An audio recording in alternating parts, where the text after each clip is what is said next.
ఏది అయినా ట్రై చెయ్యి ఆచి చికెన్ మసాలా. ఆచి చికెన్ మసాలా. నమస్కారం.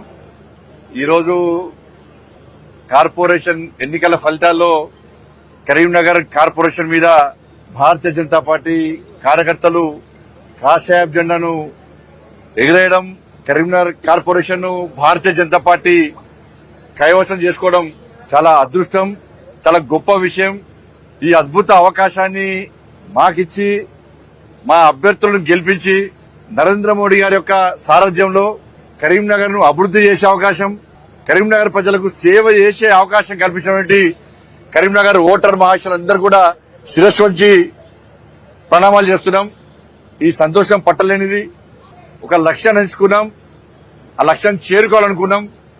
అందరం కలిసికట్టుగా మా జాతీయ అధ్యక్షులు నితిన్ నబీన్ గారు ఏదైతే ఆదేశం ఇచ్చిరో, మా రాష్ట్ర అధ్యక్షులు రామచంద్ర గారు అయితే లక్ష్యాన్ని చూపట్టిండో, మోడీ గారి యొక్క ఆశ నెరవేర్చాలి, తెలంగాణ రాష్ట్రాన్ని అభివృద్ది చేసుకోవాలని చెప్పి ఒక ఆలోచనతో మేమందరం కలిసికట్టుగా ఒక టీమ్ గా ఏర్పడి అభ్యర్థులను నియమించి అభ్యర్థులను ప్రజలకు పంపిస్తే వాళ్ళ కరీంనగర్ ప్రజలందరూ కూడా భారతీయ జనతా పార్టీ అభ్యర్థులకు బ్రహ్మరథం పట్టడం, భారతీయ జనతా పార్టీకి కరీంనగర్ కార్పొరేషన్ అప్పచెప్పడం నిజంగా చాలా గొప్ప విషయంగా మేము భావిస్తున్నాం. ఇదేదో భారతీయ జనతా పార్టీ గెలవాలి రాజకీయంగా మేము ఎప్పుడు ఆలోచించాలి.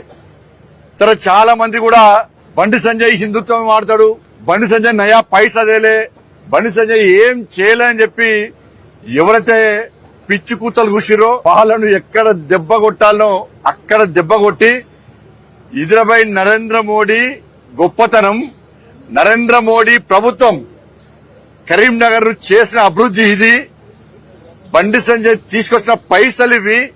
రాబోయే రోజుల్లో కూడా కాంగ్రెస్ పార్టీ మీద నమ్మకం లేదు, బీఆర్ఎస్ పార్టీ లేనే లేదు. మాకు ఏకైక నాయకుడు ఇలా నరేంద్ర మోడీ, మమ్మల్ని ఆదుకునే ఏకైక ప్రభుత్వం కేంద్ర ప్రభుత్వం అని చెప్పి ఇలా ప్రజలు భావించారు. కాబట్టి నరేంద్ర మోడీ సారథ్యంలోని కేంద్రంలో ఉన్న భారతీయ జనతా పార్టీకి వాళ్ళ కరీంనగర్ ప్రజలు మద్దతు తెలిపి మీరు సేవ చేయండి, మీ కండగా మేముంటాం, ఢిల్లీ నుంచి నిధులు తేండి, మీ కండగా మేముంటామని చెప్పి ఒక గురుతర బాధ్యతను కరీంనగర్ ప్రజలు మా మీద పెట్టారు. దాన్ని పక్కా స్వీకరిస్తున్నాం కూడా, మేము పక్కా స్వీకరిస్తున్నాం.